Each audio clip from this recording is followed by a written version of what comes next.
दोस्तों एक मरतबा फिर आपका भाई हाजिर खिदमत है। सीमा के बारे में बात करेंगे। गुलाम हैदर भाई से हमारी जो बातचीत हुई उसके हवाले से भी थोड़ी सी डिस्कस करेंगे। दोस्तों मेरे पाँव पे ना एक मोच चोट आई है, काफ़ी तकलीफ़ है, इसीलिए मैं ज़्यादा दूर दराज के एरियाज़ में नहीं जा रहा, यहाँ पे ही मैं व्लॉग वगैरह बना रहा हूँ। बाकी सीमा के बारे में हम बात करेंगे। दोस्तों हमारे साथ एक हिंदुस्तान की बड़ी शख्सियत है, बहुत बड़ा नाम है। मोमिन मलिक साहब से तो बढ़ के कोई नहीं हो सकता। देखें जो शख्सियत हमारे साथ जुड़ी है, जिन्होंने हमारे साथ बातचीत की, वो भी सुप्रीम कोर्ट के वकील हैं, लेकिन वो जितनी तारीफ़ें मोमिन साहब की कर रहे हैं ना, इतनी शायद ही किसी ने ना की हुई।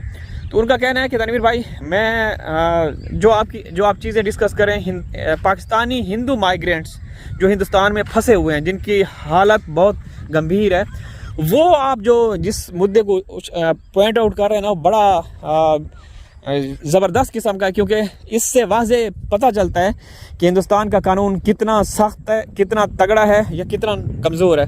कि जहाँ जिस देश में हिंदू आए पाकिस्तान से, देखें मोदी और योगी का क्या नज़रिया है, उनकी आइडियोलॉजी क्या है कि सिर्फ़ और सिर्फ हिंदू, इसके अलावा कोई नहीं रह सकता। जो हिंदू पाकिस्तान से इंडिया गए, पैसे लगाकर 5-5, 6-6 लाख रुपए लगा के, उनके साथ क्या हो रहा है आप लोग देख रहे हैं ना। उनके साथ जो चीज़ें चल रही हैं वो मैं दिखा रहा हूँ। तो सीमा के बारे में वो कहते हैं कि भाई सीमा के बारे में जो आप कंपेयर करें ना, कि वो एक महारानी, एक शहज़ादी, एक मलका या क्वीन बनी हुई है। और वो ये भी हंस रहे हैं कि ये रबूपुरा का जो एरिया है ना, इतिहास में लिखा जाएगा। हो सकता है यहाँ पे ताजमहल की तरह कोई एक ऐसी यादगार बिल्डिंग बनाई जाए सीमा और सचिन को लेकर के। हालांकि वो ये भी मानते हैं कि ये अवैध इनकी शादी है, कोई प्यार व्यार नहीं है। और सीमा के दोस्तों जो थॉट्स हैं, जो उनकी नज़रियात है ना, वो बड़े ऊंचे हैं। पाकिस्तान में भी थी तो मैंने हमेशा आप लोगों से ये बात शेयर की थी कि इस औरत का जो हाथ है ना, वो बड़े बड़े लोगों के ऊपर होता था। मतलब वहाँ देखती थी, ये नहीं कि उम्र कितनी है क्या है, वो नहीं, जिसके पास पैसा होता था या लुक वाइज अच्छे होते थे तो ये वहाँ पे उनको टारगेट करती थी। तो आप अंदाज़ा लगाएं, जिसकी मानसिकता इस तरह की हो तो वो लप्पू जैसे को एक्सेप्ट कर सकती है? नहीं, ये एक साजिश का हिस्सा है। लप्पू एक मोहरा है, एक कवच कह सकते हैं इस पूरे घिनौने खेल का, जहाँ पे ये सारी चीज़ें चल रही हैं। हमें तो कोई नहीं है, हमें तकलीफ़ उस वक्त होती है दोस्तों, बार बार ये कहते हुए ना अच्छा भी नहीं लगता कि जब यार देखें उन बच्चों का क्या कसूर है। बच्चों को तुम लेकर गई हो, उस हवाले से केसेस फाइल किए गए, अभी उनकी कोई वो नहीं हो रही, क्योंकि सरकार के ये सब कुछ सरकार के ही ज़रिए हुआ है, प्लानिंग, मतलब सरकार ही इसमें इन्वॉल्व थी। तो कहने का मतलब ये है कि उन मासूम बच्चों का क्या कसूर है, उनको तुम सामने लेकर आते हो। और फरहान खान को मैं जब भी देखता हूँ ना दोस्तों, वो हमेशा सोच में, गहरी सोच में होता है, ठीक है ना। तो उनका क्या कसूर है? ये बहुत गलत करते हैं दोस्तों, बहुत ज़्यादा गलत करते हैं।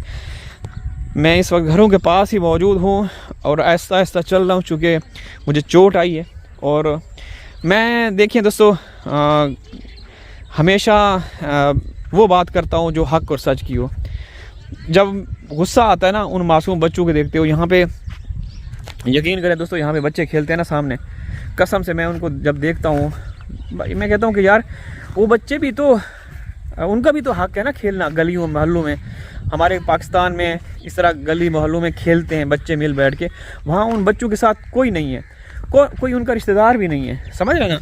उनका कोई रिश्तेदार नहीं है, कोई वली वारिस नहीं है। माँ जो है वो सिर्फ नाम की माँ है, कोई काम की माँ नहीं है। वो सिर्फ़ और सिर्फ बच्चों को लेकर गई, धोखे से, अयारी से, मकारी से, चालाकी से और कवज और बाकायदा एक प्लानिंग के तहत। तो इसलिए हमें उन बच्चों को जब देखते हैं तकलीफ़ होती है। हमारा एक ही वो है, डिमांड है, मांग है कि हैदर को इंसाफ दें मोदी सरकार, योगी सरकार, और वो बच्चे हैं वो फिलफौर पाकिस्तान आ जाएं।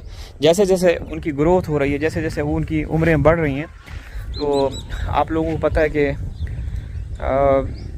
हैदर भाई के कंसर्न, खदशात, डर, खौफ, चिंता, फ़िक्र जो है वो बढ़ती जा रही है। और दूसरी बात कि सीमा भी अपने नक्शे कदम पे उनको चलाने की कोशिश कर रही है। वो आप देख रहे हैं उनकी जो बड़ी बेटी है, उनको तिरंगा हाथ में और सीमा उनको ठुमके लगवा रही है, खुद ठुमके लगवा रही है। हालांकि अब इस मौके पे ये जो जश्न आज़ादी 15 अगस्त को मनाया गया, इस मौके पे भी खामोश रहे।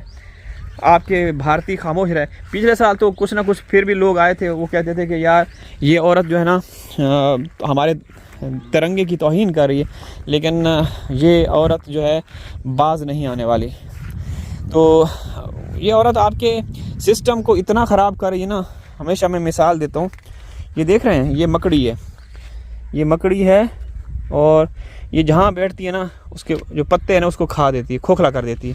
ये देखें, ये यहाँ भी हर जगह पे ये इस तरह की मकड़ी है, वायरस है। ये देख रहे हैं, ये है, ये बैठी है, ये मकड़ा है। तो आग के ऊपर इस तरह से ये सब कुछ हो रहा है। सीमा भी आपके समाज और सोसाइटी को इसी तरीके से ख़राब कर रही, खोखला कर रही है। तो ये बकरियां देखिए आज़ादी से यहाँ पे चल रही हैं आराम से, कोई वो कैद नहीं है। जैसे सीमा को आपकी सरकार ने छोड़ा हुआ है, कोई कैद नहीं, वो मज़े के साथ सब कुछ कर रहे हैं। ठीक है ना दोस्तों। तो हमारा दोस्तों देखें, हमारा किसी से कोई ज़ाती रंजिश दुश्मनी नहीं है। जैसे हम शुरू में सब मिल के एक साथ आवाज़ बने हुए थे, हिंदुस्तानी पाकिस्तानी, ये इतिहास में पहला मौका था कि दोनों देशों की जनता एक पेज पे थी और फाइट कर रही थी। लेकिन अब जो है ना, सीमा ने सबको पीछे छोड़ दिया। सीमा ने अपनी ताकत दिखा दी कि भाई मेरे सामने आना ना, वो किसी की वो नहीं है, हिम्मत मजाल नहीं है। ठीक है, और ये हकीकत है, क्योंकि मोदी ने सीमा ने मोदी योगी के सिस्टम को पूरा हैक किया हुआ, कंट्रोल किया हुआ, उसने हाईजैक किया हुआ है। ठीक है ना। तो क्या कह सकते हैं दोस्तों, बकरी का दूध बड़ा मुफीद होता है। क्या आप लोग पीते हैं दूध? ये देखें, इसका दूध काफ़ी ज़्यादा है, उस बकरी का भी है। अच्छा, मैं दुबई में था ना दोस्तों, मैंने दुबई में 6 साल गुजारे हैं। वहाँ पे जो बकरी के दूध की चाय होती थी ना दोस्तों, 1 दिरहम ज़्यादा। ठीक है, वैसे नॉर्मली 1 दिरहम की चाय जो कड़क मिलती है, मलबारी भाई बेचते हैं। लेकिन एक जगह पे मैं था जहाँ पे मेरी ड्यूटी थी, वहाँ पे एक होटल था, वो भी मलबारी भाइयों का था। तो वो 2 दिरहम की चाय, और जब भी मैं आता था तो वो मेरे लिए, मुझे देखते ही बनाना शुरू कर देते थे। ठीक है ना, उनका वो पहले से बना होता है, और उसमें बकरी का दूध डाल के फिर ऐसे ऊपर नीचे फेंटते थे ना। तो वो मुझे वक्त याद है, मैं जब बकरियों को देखता हूँ ना, वो मुझे चाय याद आ जाती है। तो हम लोग तो खैर नहीं पीते, ना इस्तेमाल करते हैं यहाँ पे। लेकिन जो पक्षीवास हैं, या जिनको नोमेड कहा जाता है, जिनके घर नहीं होते, तो वो लोग इनका इस्तेमाल करते हैं।